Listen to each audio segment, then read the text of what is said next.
I would like to greet you in the name of the Arab and Islamic Studies Center. For those 2-3 people who don't know me, I am Sylvia Nadzekli. I'm the director of the Center for Arab and Islamic Studies. This is one of our events. We are very proud of presenting this event and others that will come up later on. We have a flyer out there for your information. This semester we'll have 3 more events. One, a documentary screening called Slingshot Hip Hop, which will take place on March 18th, which is coming up in a week. And then on April 6th, we'll have a faculty book talk, Katrin Warwick, Law in the Service of Legitimacy. She is going to present her book that was newly published at the Quality Library.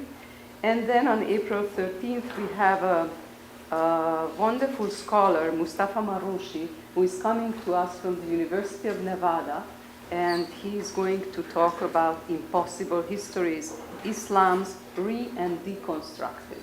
So we try to have a variety of topics and events for you and for the community at large. This event is going to be very special because this event is going to be presented by our own Dana Moss, who graduated at Villanova, at the Villanova Department of Sociology, who is co-sponsoring this event with Political Science, Department of Political Science. And she and her husband, William Picard, who is currently studying at the University of Pennsylvania, they spent 8 weeks in Yemen in the last summer, and they are going to talk about, as you see, pretty touchy subjects about their experiences and also the political environment in Yemen. Dana Moss is, as I said, graduated with a master's degree of sociology, and she has been accepted already in several PhD programs. She's still choosing among many. They will tell about an organization that they started, the Yemen Peace Project, which is going to be a very interesting and influential organization. I think they will tell you more about this.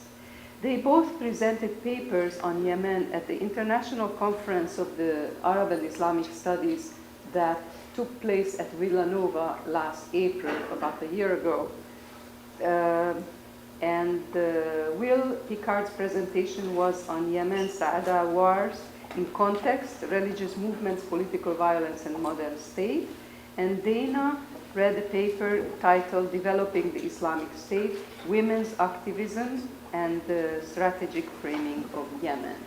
And I think these topics will be touched upon in this very interesting presentation.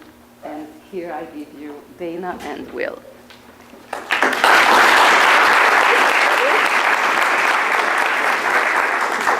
Good evening. Thank you, Dr. Nagi-Zekmi, for the introduction and for being such a faithful patron all the time of our obsession with Yemen. And thanks also to Jessica DeLisi, I don't know where she is, for making all of the details of this come together and making this sort of event possible. So I'm going to begin by summarizing our intentions for the evening. So our primary goal and purpose is to give you all a clear idea about what Yemen's major problems are, including but hardly limited to the al-Qaeda issue, how these problems are being dealt with by the Yemeni government or not dealt with in certain cases, what U.S. foreign policy about Yemen is all about, and how we believe that this policy should be changed. It's a very tall order, but we're here to break it down into manageable portions, and Will and I will take turns speaking throughout the presentation. Okay, so first, why do we care about Yemen in the first place? Well, Will has been crazy about the place pretty much forever. He got a chance to travel there as a teenager, and he's been studying it ever since. And since I'm interested in studying social movements in developing countries, I also chose to study Yemen in my graduate coursework, and we got a chance to travel there to the capital, as Sylvia said, to Sana'a, pictured here, for an 8-week study program at the Yemen College of Middle Eastern Studies, where we did intensive Arabic. And anyone who knows me knows that that's pretty much all I talk about all the time, because it was such a fabulous experience. And we were both fortunate enough to study with two very special folks pictured here. On the left is Dr. Steve Caton. He's a Harvard anthropologist and Yemen scholar, and he's been studying Yemen for like 30 years. And on the right is Dr. Rafa Hassan, who's a very famous pro-human rights, pro-democratic reform activist in Yemen. And we also met former ministers of government while we were there. In this photo, pictured in the middle, is actually a friend of Will and his family's, the former Prime Minister, Dr. El Iriani, as well as other members of parliament and other advocacy workers, NGO workers, and in addition to our local neighbors, who we got to know quite well. And in addition to being very patient with our Arabic, and they were very forthcoming about their perceptions about what Yemenis crises are, which helped to inform our own as well. And I've done a lot of traveling in developing countries, and Yemenis are more kind and hospitable than any other people I've ever lived among. And they all expressed an urgency that we serve as ambassadors for Yemen back home in order to tell you all that, not all Yemenis are terrorists and that they love America and this sort of thing. And this has been our plan to some extent, more or less, all along. But clearly, with all that's happened with the Christmas Day bomber and other events like that, the mission has become all the more imperative. So this winter, we founded the Yemen Peace Project, which Dr. Nagy-Zekmi mentioned, along with several of our friends and young colleagues. And the idea of the Yemen Peace Project is three parts. First, we want to build a network to enable people who know and care about Yemen to share ideas about working for peace there, as well as to foster dialogue between everyday Americans and everyday Yemenis. And second, we want to share our knowledge and our perspectives about Yemen with American audiences like you all. And third, we want to advise U.S. policymakers about what we see as necessary changes to foreign policy, as I said before. So this event actually serves as the YPP's official kickoff, even though our other colleagues couldn't be here with us today.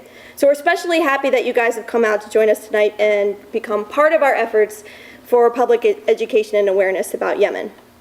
So quickly, the 101 on Yemen, where is it? The Republic is located in the southwestern tip of the Arabian Peninsula. As you can see, Saudi Arabia to the north, Oman to the east, and across the ocean you have the Horn of Africa countries. So you have Somalia, Ethiopia, Djibouti, and Eritrea. And prior to 1990, Yemen was actually two countries.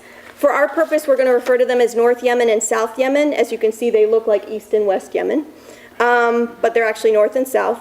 And since 1978, the head of state has been Ali Abdullah Saleh, who was first president of North Yemen, and then he became president of Unified Yemen, which is the country that, of course, we recognize today.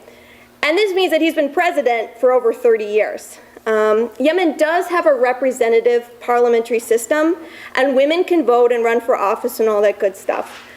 But elections are constantly being suspended by the ruling party. So we're going to talk more about governance issues shortly, but the takeaway message is that by every conceivable standard, Yemen is not a true democracy, as is the case with so many Middle Eastern countries. And in addition, it's very important to keep in mind, especially when we go into the conflicts that Yemen is undergoing right now, that as a unified republic, it's only about 20 years old, and tensions between the North and the South still run very deep and very strong. Okay, so it's probably no surprise to you all that Yemen is in crisis, because it's very common to hear something unfortunate about the place in the headlines. So what bothers us at the Yemen Peace Project about mainstream media coverage about Yemen is not that it reports on the bad things that are happening there, right? Because God knows those country problems are real. It's that Yemen is thoughtlessly slandered in a way that tends to caricature Yemenis as terrorists or backward or as unruly. And also, it tends to absolve the government of any blame for the conflicts that are going on over there. The three major themes we have observed in mainstream media coverage about Yemen are that it's lawless, it's tribal, and it's the next or most significant threat to the United States. And they're also the very frightening images that accompany these headlines. And as one reporter from the Christian Science Monitor, who really irritated me, said, Yemen used to be culturally rich, but now it's not. And of course, according to some fair and balanced sources, Yemenis are anti-Israeli and therefore anti-American. Now, yeah. Thank you for getting that. Now, these blanket assumptions may make for sensational news, and we all know that sells, and that's great. But of course, they hardly accurately portray the facts about Yemen's problems, or the people, or the effects of our policy over there. So again, we're not saying that extremism is not a problem there, because it is. And we're not saying that all Yemenis love the United States, because they don't. Of course not.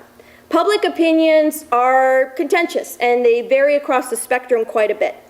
But Yemen's biggest problem, contrary to what you will hear, is not al-Qaeda per se. So what is it? Well, first and foremost, there is no water in Yemen. You and I have a difficult time conceptualizing how serious this is because as Americans, we consume an average of 100 gallons of water each per day. However, for Yemenis, it's a daily disaster and a daily challenge. Why is there no water? Well, there's this perfect storm of booming population, bad development, drought, and political incompetence. Yemen's population has tripled over the last 35 years. They have the world's highest population growth of 3.5% every year, and each woman has an average of about 7 children. And of course, this tends to happen in places that have few initiatives for family planning and education and health services. In the 1950s, the capital, Sana'a, had a population of only 50,000 people, so like small townish. Now it's 2 million and growing by the day, or 8% a year, because the lack of water has forced people in the rural areas to migrate to the city, which has placed a severe strain on the capital, which itself is also out of water. And as you can see on this map charting population growth in Sana'a, it may be a little difficult to see. The small light blue part in the center shows the area of Sana'a in the 1980s, so only about 20 years ago, 30 years ago. And all of the darker purple and blue areas around that show population growth since then. And this is truly unprecedented. Sana'a is the fastest growing capital in the world, and this has resulted, of course, in a lot of bad, ugly, unregulated, unsafe development around the walls of the old city to house all these people. And to make matters worse, the IMF and the World Bank pressured Yemen in the 1970s to forgo its centuries-old tradition of collecting rainwater and watering crops through terracing in favor of well drilling. Like many aspects of the program implemented by the IMF and the World Bank the world over, which is a whole other separate presentation, this has had disastrous effects. What has happened in lay terms is that the underground water has been pumped through inefficient systems out of the ground to wells and then through pipes to irrigate fields. And this essentially does a really bad job of watering crops because a lot of water either gets wasted through leaky pipes or gets evaporated in the process.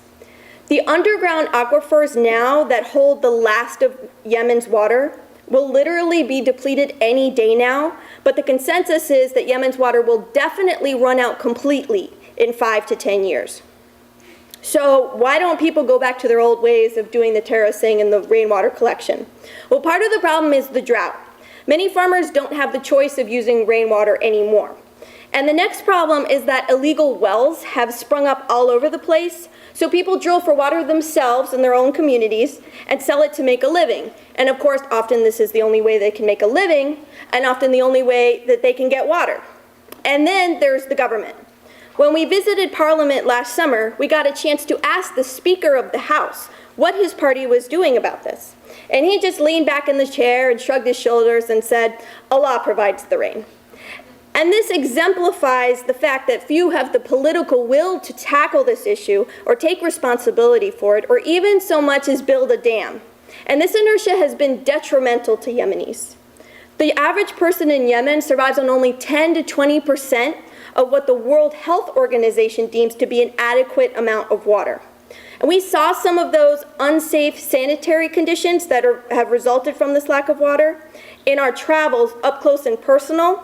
And sparing you the details, when there's no water for the toilets or no water for washing your hands, you have a highly unsanitary and unsafe situation. Only 12% of the population has access to safe toilets, safe sanitation.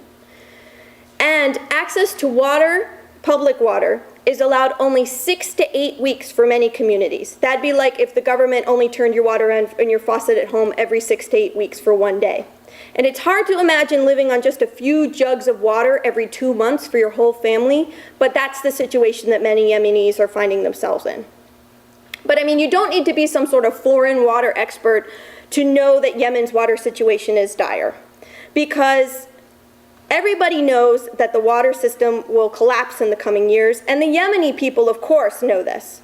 The larger picture is that since water is Yemen's scarcest and most valuable resource, the lack of it means that people fight over it. And experts from Sana'a University say that the water shortage is in some way connected to over half of all of the conflicts going on in Yemen. In addition, women's development is severely hindered by the lack of water because women have to spend the time, and girls have to spend their time finding water, hauling water, as opposed to being in school. Many of these humanitarian problems in Yemen arise from what's best described, I think, as a crisis of capacity. And what I mean by that is that Yemen lacks the resources needed to meet the needs of a growing population, and that the government does little or nothing to develop these resources. Yemen's exploding population, lack of water for agriculture, and high levels of government inertia and corruption all have contributed to a drastic shortage of food. There's a high reliance in Yemen on imported produce and grains, and many of those farmers who have water and can grow crops choose to grow ghat instead of food. Ghat is a social drug with effects somewhat similar to those of tobacco that most Yemenis chew on a daily basis. Some people may tell you, and some sources may report that that ghat is a narcotic or a hallucinogen, or that it's the root of all of Yemen's other problems. And this is pretty much total nonsense. But there are serious ramifications to the cultivation of ghat. We raised this issue when we visited Parliament this last summer. The Speaker of the House acknowledged that growing ghat is a major problem and that people should grow food instead, of course. We asked him if he chewed ghat, and without so much as a hint of irony, he said that, of course, he and most other members of Parliament chew every afternoon. We're not suggesting that ghat be banned or that massive changes to the Yemeni lifestyle be legislated. We're just pointing out that in this instance and in many others, the Yemeni government recognizes that a problem exists, but does nothing to correct it. For instance, does nothing to give people incentives to grow food. Now, you may remember that last year, the press was full of reports of a worldwide grain shortage, and prices for rice and flour skyrocketed, even in the US. In Yemen, the cost of basic foodstuffs reached an untenable level, and this is obviously a major concern considering Yemen's rampant poverty. Unlike most of its oil-rich neighbors on the Arabian Peninsula, Yemen is one of the world's poorest countries, where 50% of the population subsist on less than $2 a day. This poverty brings obvious challenges in health and education especially. The education sector is severely underfunded and ill-equipped to meet the needs of a population, a growing population, the vast majority of which is under the age of 25. And about 70% of Yemenis go to school at some point, but almost all of them drop out before high school, usually in order to work, sometimes even to beg in the streets. And while reports and studies from the last decade confirm that all Yemenis want their children to have an education, there just aren't the resources in place for all children to go to school or to finish. In our neighborhood that we lived in Sana'a, which was just a block away from Parliament, which you can see looming in the background here, there were dozens of kids who didn't go to school or work. They just spent the whole day in our alley driving us crazy with noisy toys and BB guns and the like. We also spoke with the head of an NGO who works in rural communities in northern Yemen. And she said that despite stereotypes, the leaders of most rural communities are anxious and eager to boost educational opportunities for their boys and girls. The problem is that the government just doesn't provide funds for these projects. And on top of this, certain parts of the country, which we'll describe shortly, are basically living under military occupation, and their schools have either been shut down or destroyed. Okay, so coupled with the poverty and the lack of resources in education and the lack of water, hundreds of African refugees and internally displaced persons, or IDPs, are living in Yemen. There are several 100,000 refugees from the Horn of Africa that immigrate to Yemen, mostly from war-torn Somalia or from drought-ridden East Africa. And one can only imagine the horrors going on in some of those places, such that illegally immigrating to Yemen seems like the best idea. And the situation is just heartbreaking because the smuggling of refugees from the Horn of Africa to Yemen is extremely dangerous. If people survive the journey at the hands of their smugglers, who are not very nice people to their human cargo, they are often cast overboard far from shore and forced to swim. And of course, many of them drown. And for those of them that do make it to shore, they're often shot on sight once they get there. So there are mass graves along the coastal areas where refugees wash up or are killed. And of those that survive, many are living in camps in the south run by the UN. These people have no papers, no legal rights, no basic services, and no means to support themselves. In fact, the UN is slashing funds due to budgetary cuts to help refugees in Yemen, even though these people subsist on less than $1 a day to begin with. And with more refugees coming in all the time, in 2009 there was actually an increase of 40%.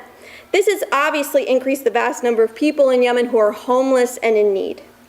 And okay, so if you're not thoroughly depressed enough at this point, there are the internally displaced persons, or the IDPs that I mentioned, from the northern war that's happening in Yemen that Will is going to talk about more shortly. Because of the brutal and often indiscriminate way that the Yemeni government has been hunting its enemies, entire villages that have stood for centuries are being attacked and wiped out. Last year alone, there were about 20,000 refugees from the northern city in Sada were forced to flee, and about 80% of those were women and children. The ongoing war in the north of Yemen has displaced about 150,000 Yemenis since the conflict began in 2004. Many of these refugees live in desolate camps like the ones pictured in the distance here, again with no sanitation or employment or education, and they can never return home again. They're forever stuck in this sort of no man's land. And according to Human Rights Watch, which has written really excellent reports about the situation, relief groups have been barred from delivering basic services to these people, which also violates international law, which Yemen has actually ratified. Unfortunately for the Yemeni people, these myriad humanitarian crises aren't often reported in the Western media. And when Yemen does make the news, it's usually because of the presence of an al-Qaeda affiliate in the country. Al-Qaeda first established a small presence in Yemen in the early 90s, and it was this franchise that was allegedly responsible for the attack on the USS Cole in 2000 and the bombing of a major hotel in the city of Aden. But from 2001 to 2003, under pressure from the US, the government managed to kill or arrest almost all of al-Qaeda's leadership in Yemen, and the organization was basically crippled. However, a few years after that, a group of about 20 men escaped from a Yemeni prison. Some of these men had previously been affiliated with al-Qaeda, and some converted to the cause while incarcerated. These men, led by Nasser al-Waheshi, who you see second from the right in this picture, formed the core of a resurrected al-Qaeda in Yemen. The group made its mark by attacking targets in eastern Yemen and the U.S. Embassy in Sana'a in 2008. At the beginning of last year, al-Waheshi announced that his group and the al-Qaeda franchise in Saudi Arabia were going to merge, and that the combined organization, which would now be based entirely in Yemen, would be known as al-Qaeda in the Arabian Peninsula, or AQAP for short. And last year, AQAP carried out suicide attacks against tourists and foreign dignitaries, the American embassy again, and the Saudi counterterrorism chief in Riyadh. And as you all know, AQAP allegedly equipped and trained the young man who tried to blow up a U.S. commercial jet on Christmas Day. It was this operation, which was the organization's first outside of the peninsula, that really drew the attention of the American media and public to Yemen. But U.S. government officials had already begun working with President Saleh and his security forces. In the weeks before Christmas, U.S. forces assisted Yemen with a series of raids and attacks on suspected al-Qaeda locations, including an airstrike in Abyan province in the south of Yemen. Yemeni and American officials originally claimed that over 20 militants had been killed in this attack. But this was immediately disputed by eyewitnesses on the ground. Finally, just this week, 3 months after the fact, the Yemeni government admitted what local residents and journalists had reported from day one, which is that instead of terrorists, this airstrike killed around 60 unarmed people, mostly women and children, and injured as many as 200 more. U.S. officials and pundits, unfortunately, are still citing this operation as a success. The renowned writer and politico David Ignatius called this strike a model for the way the U.S. should be fighting al-Qaeda all over the world. And President Obama sent a personal letter to his Yemeni counterpart congratulating him on the attack. Neither man mentioned the 300 civilian casualties, even though these had been widely reported in the Yemeni and international news outlets from the beginning. But it's now clear that these strikes have done little damage to al-Qaeda and a lot of damage to civilians. Specifically, they've done damage to southern civilians. This is important because the south of Yemen is a politically volatile region. As Dana mentioned before, South Yemen used to be a separate country, first under British colonial rule and then as a socialist republic. And in all the years before unification in 1990, the Southerners developed a culture that was quite distinct from that of their northern neighbors. When economic concerns eventually drove the two countries to unite, the governments of these two very different states were merged. As Dana said, President Saleh of the North became the president of the unified republic, while the former Southern president, Ali Salim al-Beid, seen here with the logo of his Yemeni Socialist Party, was given the vice presidency. But unification in Yemen happened entirely on the North's terms. And soon, al-Beid and other Southern leaders realized that their party was never really going to be an equal partner in the new state. Saleh was interested in the South and interested in the port of Aden for its commercial potential and for its oil refineries. But northern elites were never really prepared to share power. Eventually, in 1994, al-Beid and his supporters gave up on unification and returned to Aden, and military units loyal to the South went to war against the National Army. But this Southern resistance collapsed within a few months. The Northern Army captured Aden and reunified the country by force, and al-Beid went into exile. In the 16 years since then, Southerners have never stopped feeling exploited or neglected by the North. And in recent years, things have become increasingly dire. The South is especially hard hit by the water shortages because it doesn't receive even the meager rainfall that northern parts of the country get. Refugees from the Horn of Africa flood southern cities. And the extensive public education system that once existed in South Yemen has been dismantled. And the central government wastes no opportunity to flaunt its dominance in the South. All of these concerns have increasingly rallied Southerners to the secessionist movement. A recent poll showed that 70% of Southerners support independence. The president's government is clearly not pleased about this, and the national police have been violently cracking down on protests and demonstrations in the South for over a year now. Just last week, security forces blockaded an entire town where demonstrations for secession were going on and allegedly killed several demonstrators. And the government has used harsh tactics like this elsewhere in recent years. In 2004, violence broke out in Yemen's northernmost province, Sada, between government forces and members of a Shia organization called the Believing Youth. The Believing Youth were part of a larger Shia revival that was going on in the northern highlands of Yemen. a movement that had been peaceful up until this point and had actually been encouraged by President Saleh until he realized that the movement was really catching on. In 2004, he decided, for a variety of reasons, to shut down the Shia revival. He sent security forces to Sada to apprehend the leader of the believing youth, a member of a prominent northern family, the al-Houthis. But al-Houthi and the believing youth put up a fight. They took up defensive positions in the mountains around Sada, though soon they were surrounded by government troops and Sunni militias. Despite occasional ceasefires, the violence in this part of the country has been almost constant since 2004. And as Dana mentioned, well over 150,000 civilians have been displaced or left homeless. In addition, tens of thousands of children have lost parents in the war. And hundreds, if not thousands, of civilians have been killed or injured in indiscriminate airstrikes and artillery barrages. And it's impossible to get exact figures on these casualties because ever since 2004, the government has enforced a complete media blackout and a physical blockade of the war zone. One general in charge of the blockade was quoted in 2008 as saying that his goal was to starve the population until they surrendered rebel sympathizers.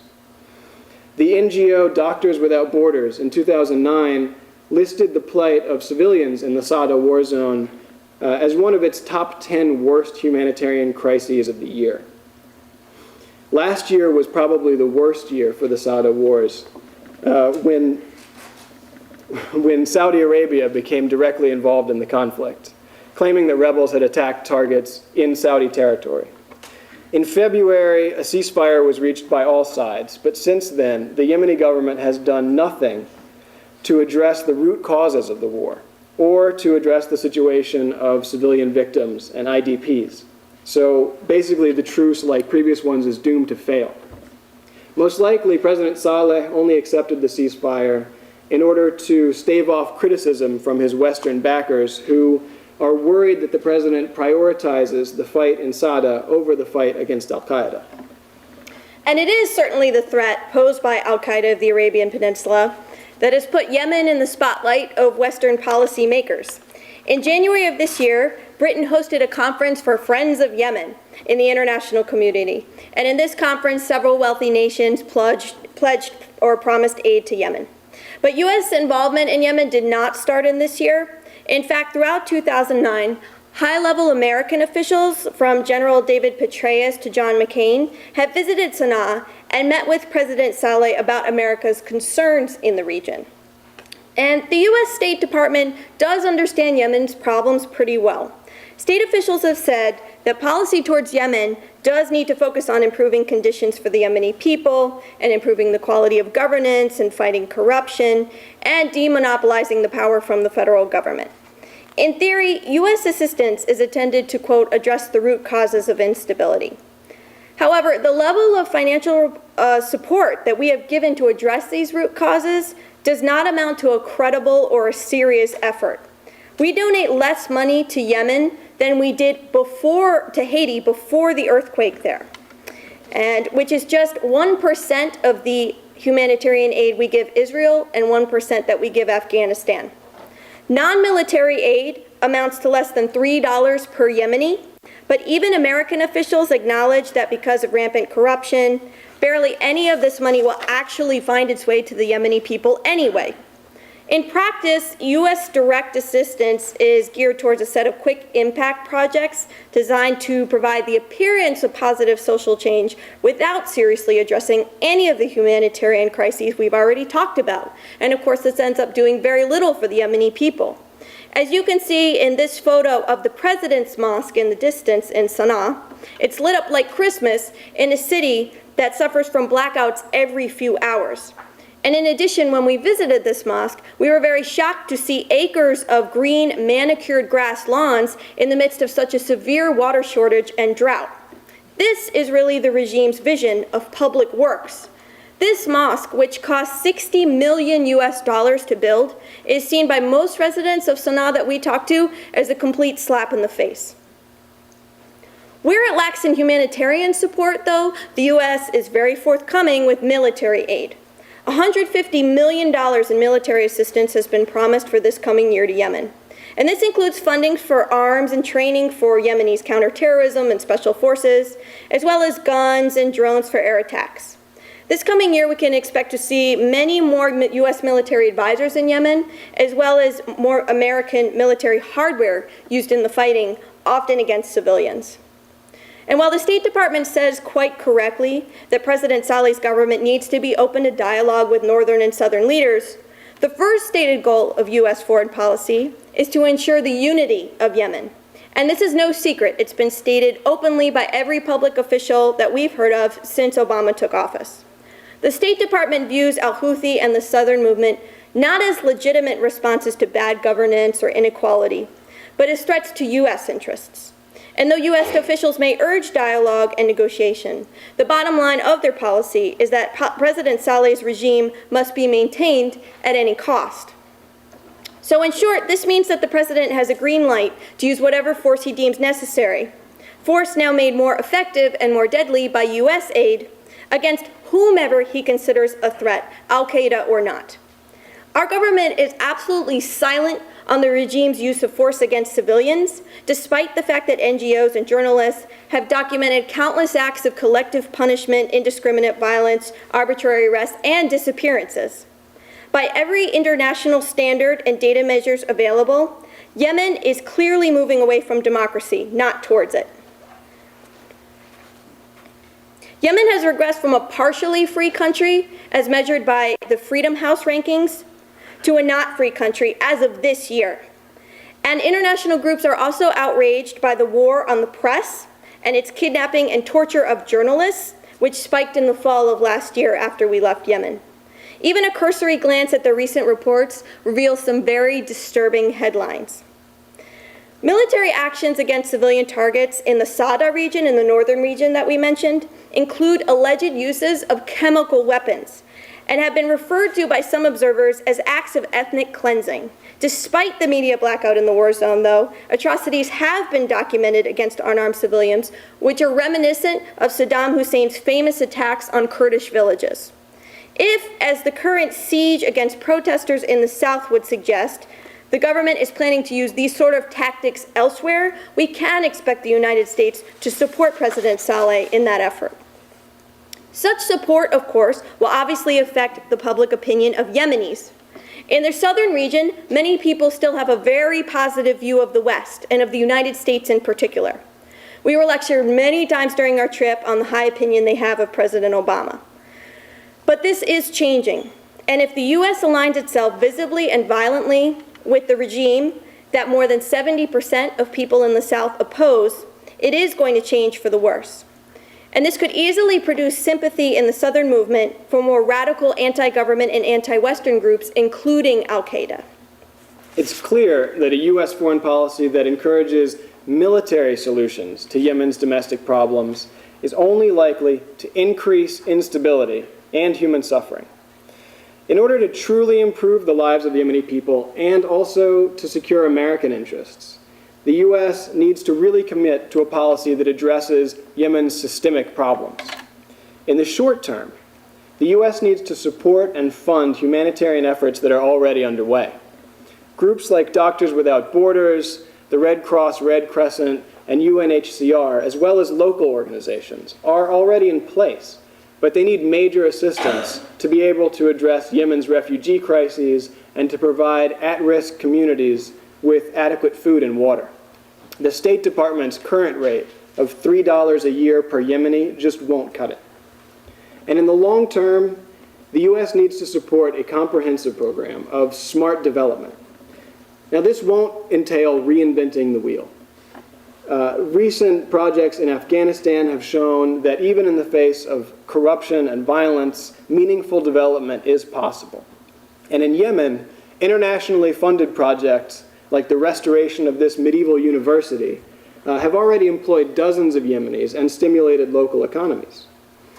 In addition, Yemen has already a vibrant civil society, including dozens of NGOs, like this one where Dana worked last summer, and a vibrant press. all of whom are ready to build a promising future for their country.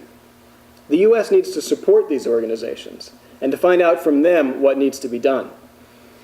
The U.S. should also begin direct assistance projects on critical infrastructure, especially projects designed to provide sustainable and long-term solutions to the water crisis. Aside from solving Yemen's biggest problem, a massive and effective water project with an American flag on it would go a long way towards influencing public opinion and curbing the growth of anti-American sentiment. Remember that the regions of Yemen that have the least water today are also the ones most closely identified with al-Qaeda and other militant organizations. Next, the U.S. needs to work seriously with Yemen's neighbors and with international institutions to find neutral sources of funding for Yemen's domestic budget and for development projects. We can't any longer support excessive foreign influence in Yemen like that wielded by Saudi Arabia, or harmful development practices like those driven by previous IMF and World Bank initiatives. And finally, American policy needs to live up to its rhetoric and support real democratization in Yemen. This means pressuring the regime to cease military operations against al-Houthi and against southern demonstrators, and engage in meaningful dialogue. It also means working towards solutions for the rampant corruption and government and nepotism in the government. And it means pushing President Saleh and his ruling party to hold regular, free and fair elections. And it means, once again, working with Yemen's civil society and finding Yemeni solutions to Yemen's problems. When I first got to know Yemen 10 years ago, I fell in love with the country basically the moment I arrived. The people there were warm and welcoming, and the natural beauty of the country was overwhelming. Before I left there, a friend told me that everyone who visits Yemen is somehow changed by the experience. They return home, but Yemen doesn't easily leave them. Yemen certainly hasn't left my mind ever since, which I guess is why we're here tonight and why we feel such urgency in communicating to the American public the real situation in Yemen. And Dana and I can't claim to speak for all of Yemen, but we've promised to try to tell the truth. And the truth, I think, is that Yemen is a complex and a wonderful place where people try to live their lives just the best they can, like we do everywhere else. And it's a place where good people are subject to some very harsh realities. Poverty, hunger, violence, all of these can be found in Yemen. But none of these things define Yemen. Amidst all of these drastic problems we've described, there is hope and there are solutions. The United States can play a role in finding these solutions, but it may not be the kind of role that our government is used to playing. The U.S. right now needs a smart, a compassionate, and an informed policy for Yemen. What's certain is that you're going to hear a lot more about Yemen in the coming future. You'll probably hear a lot of the things about the country that may not be accurate. The best thing you can do is to educate yourself on these complicated issues. We can suggest books and articles for you to read. You can always get reliable news from Yemen by reading the Yemen Times and the Yemen Observer online and following the Yemen Peace Project on Twitter and Facebook. You can also get directly involved in the Yemen Peace Project. Email us, visit our website, and sign up to receive email updates, and we can give you ideas on what else you can do. Finally, we thank you all very sincerely for coming tonight. We'd love to answer any questions you might have, and after that, we invite everyone to join us for refreshments in the lobby where we have sign-up sheets for those interested in receiving email updates from the Yemen Peace Project. Thank you.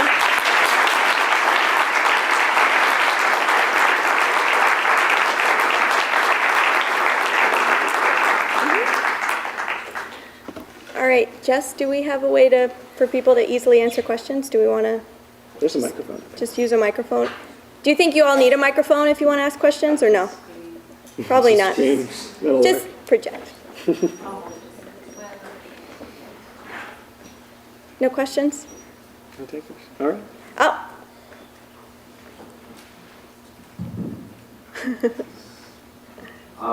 Considering the United States is notoriety for only giving more native countries that have something to offer, such as how the United States will assist oil-producing countries and won't assist areas in Africa, such as Sudan. Is it realistic that the United States will give aid to Yemen, and if so, what kind of resources can Yemen offer to the United States, considering how the United States has behaved in the past?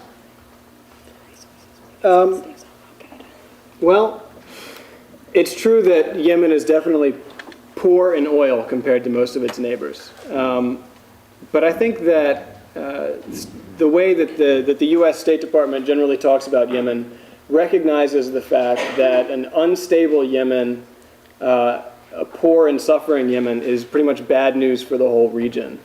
And so the impetus is there, I think. Furthermore, there are definitely people interested in developing Yemen in a more commercial direction. There are plans for free trade zones, and there have long been plans on the table to sort of fix up the port of Aden and make it a major seaport once again. And Yemen could be a sustainable and a profit-producing country. And I think the U.S. recognizes this. And I think that the U.S., more to the point, recognizes that it doesn't make sense to watch a country devolve to the point where it could host threats. I mean, that's the primary rhetoric, is that Yemen can become a staging ground if it becomes a failed state.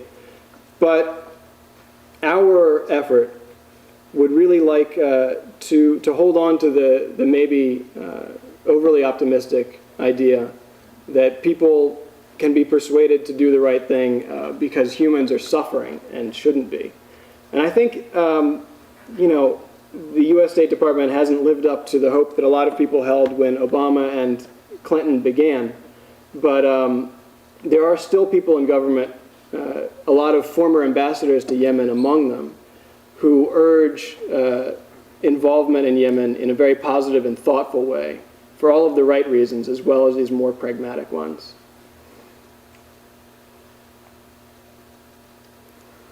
Yeah? And obviously they need some type of water project, like you said, but if all the domestic aquifers are dried up, is there a major river in Yemen? Are they going to have to reach to outside international borders? And what's the relationship with those borders if they meet that? That's a very good question. That is a good question. In the past, and I mean going back thousands of years, but also just to the 80s, there have been very successful dams in certain parts of Yemen because there are huge mountain ranges in the north, running along the western part of Yemen and in the Far East. And some of these mountains, rain feeds down from them into wadis, into valleys, and dams in these wadis have been very successful in providing water for irrigation. The current drought, of course, probably isn't going to reverse itself anytime soon because of global climate change. So rain is not going to be as forthcoming, and damming won't be quite as successful. There are technologies being developed in the field of desalinization, which can be controversial because of its impact on the oceans themselves, but the fact that Aden already hosts power plants and oil refineries, these are installations that could be mated with desalinization plants without a whole lot of retrofitting.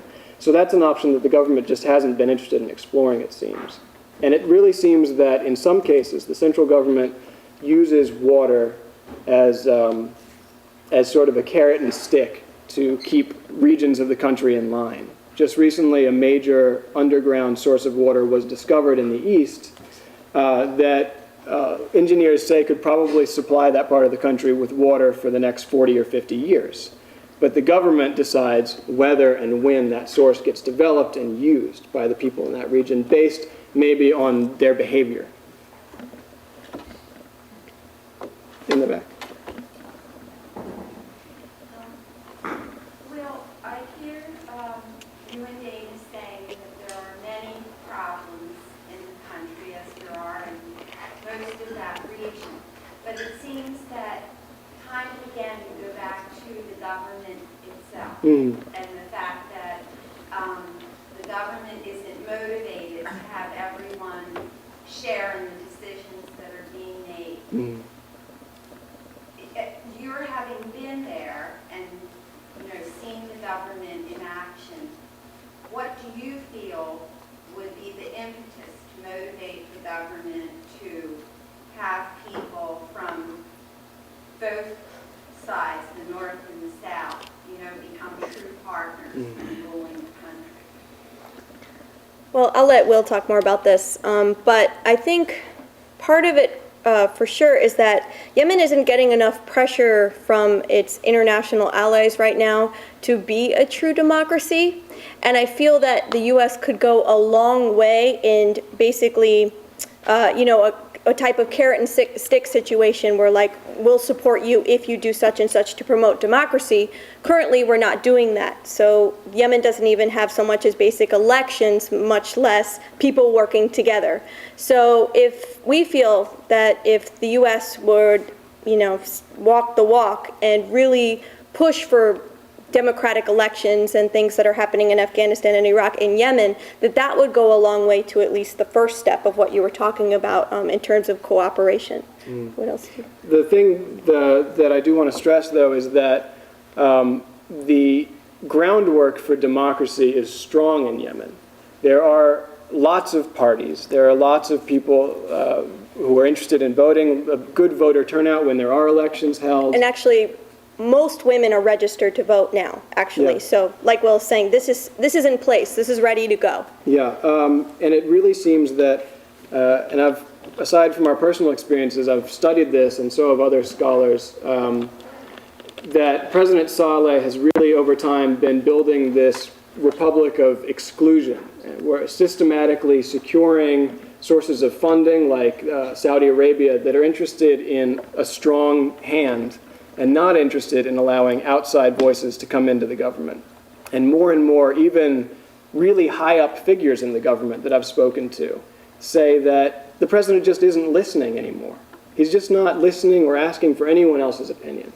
He's secured a real sort of personal rule that his original backers, the people who brought him to power, resent, because these are the people who originally backed Saleh were the first generation of Republicans in Yemen, the people who overthrew a monarch to install a republic.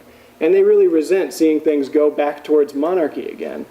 So there are so many voices and so many pressures in Yemen for democracy that sometimes it seems like just a few men and a few foreign powers supporting them are standing in the way. And I mean, we're not advocates of regime change, but real democratization can come from inside Yemen if it has the chance to do so.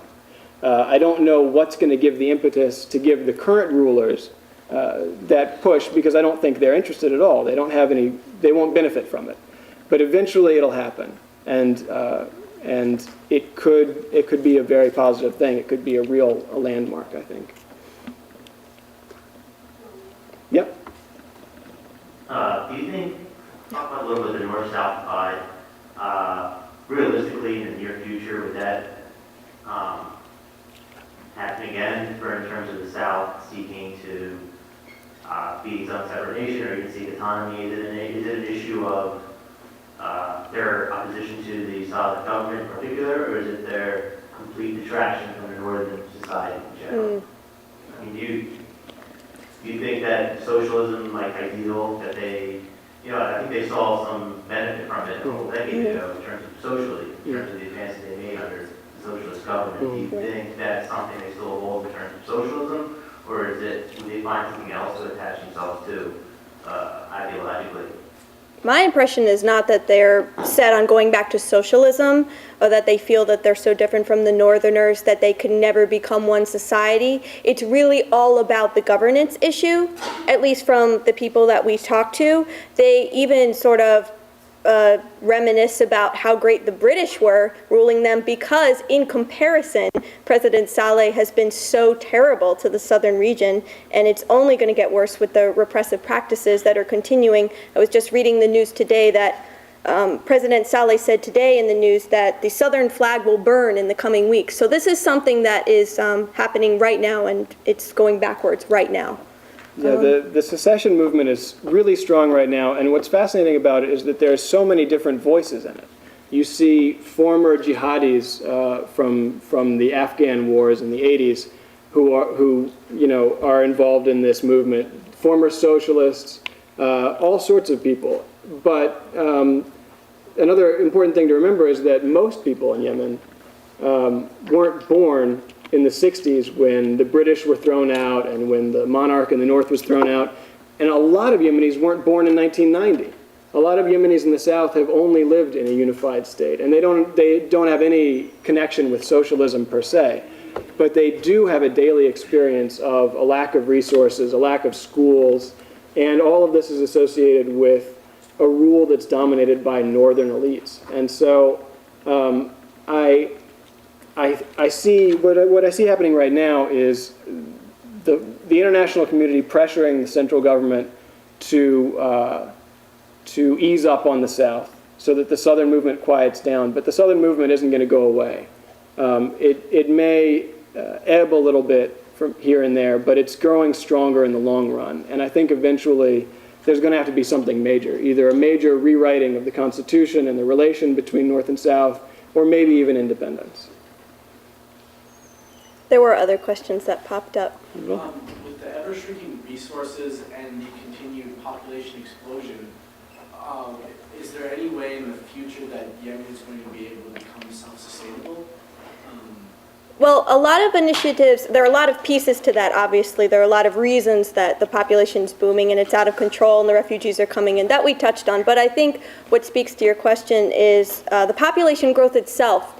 Really, the major predictors of how many children a woman is going to have is governance, education, and health services. And there are so many civil society organizations in Yemen right now, local organizations that are trying to get women prenatal care, trying to implement family planning services that are also Islamic, and trying to get women educated, as we mentioned, even in the rural areas, which the government, tends to say, oh, those people, they're so backwards, they don't want education. No, they do.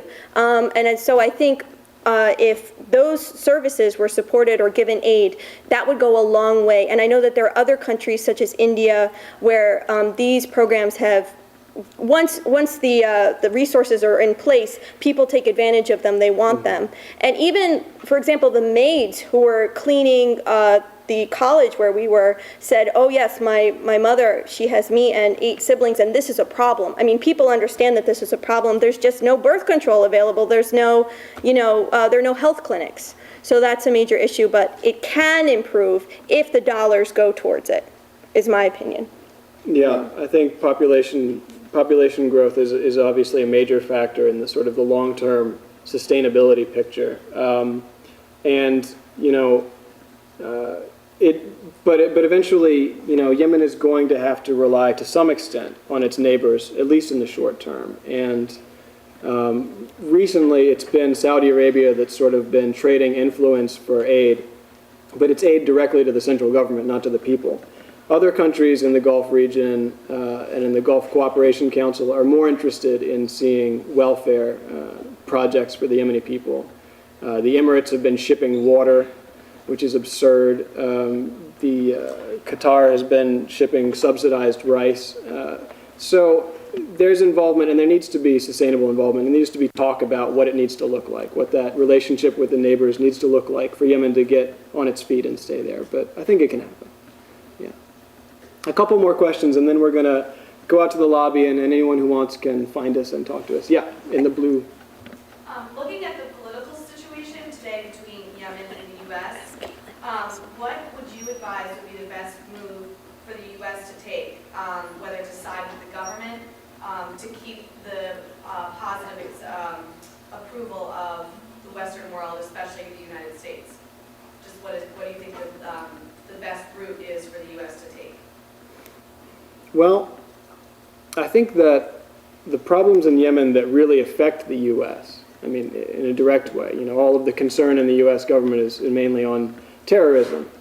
And, al-Qaeda in Yemen used to be a pretty tiny thing that not a lot of Yemenis cared about. Right now, it's gaining traction, and it's doing that because it can voice popular grievances. And the U.S. needs to recognize that if our influence is used to address grievances, then basically these tendrils that al-Qaeda has been able to send out into Yemeni society are going to wither away. And you're going to be left with not a very formidable threat to U.S. interests or anyone else. So I think that the U.S., like we said, knows what these problems are. The State Department has papers and papers and papers on what needs to happen in Yemen. They need to really commit and say, we don't need to give President Saleh a blank check. We don't need to stage a coup and throw him out either, but what we need to do is get him to address the needs of the people.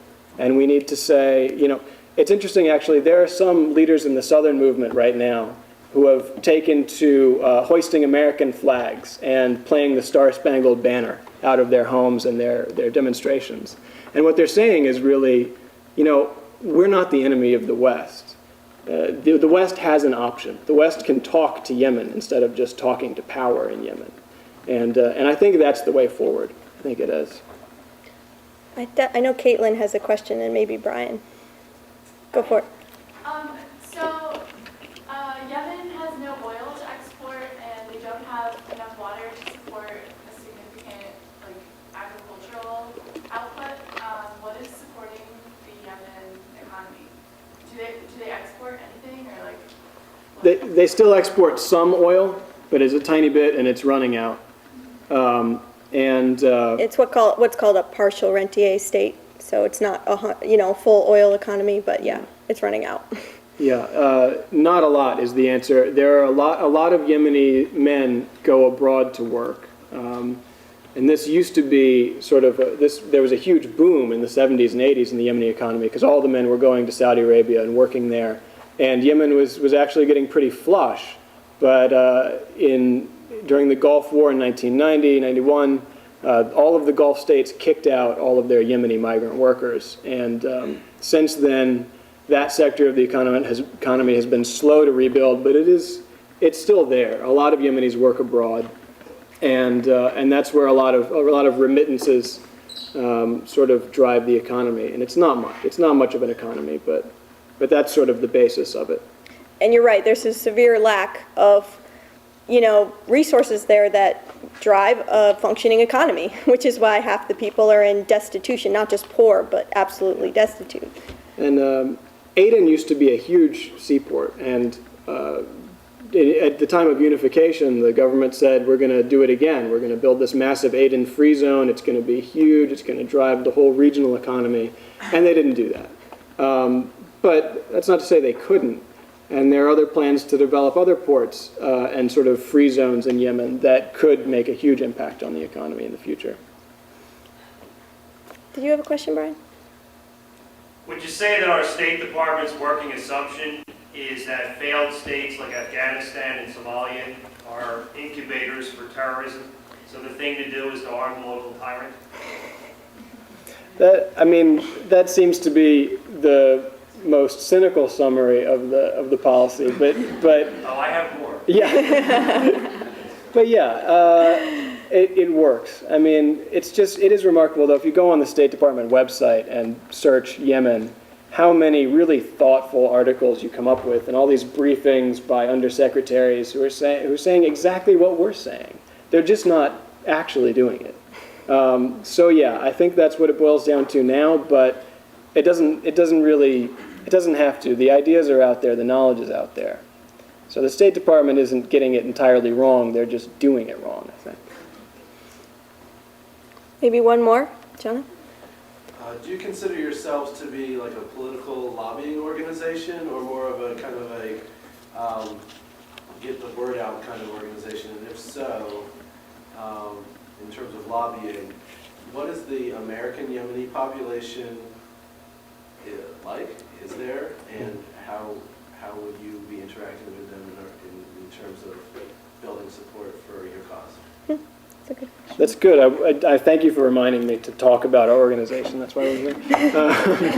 Yeah, we do basically both of these things, raising awareness in the public, doing stuff like this, telling Americans what we think, and also trying to get Yemenis and Americans in direct touch. This is going to be a program that we're starting very soon, is sort of an educated pen pal program. But like pen pal for grown-ups. Yeah, pen pals for grown-ups, where we have American audiences like y'all and Yemeni volunteers talking through blogs and through emails and through translators about their daily lives and their daily challenges and all of this stuff, and political lobbying. We have one of our founding members who's specifically focused on developing our political lobbying initiative, and she's going to be moving to DC next month, actually, to do that for us.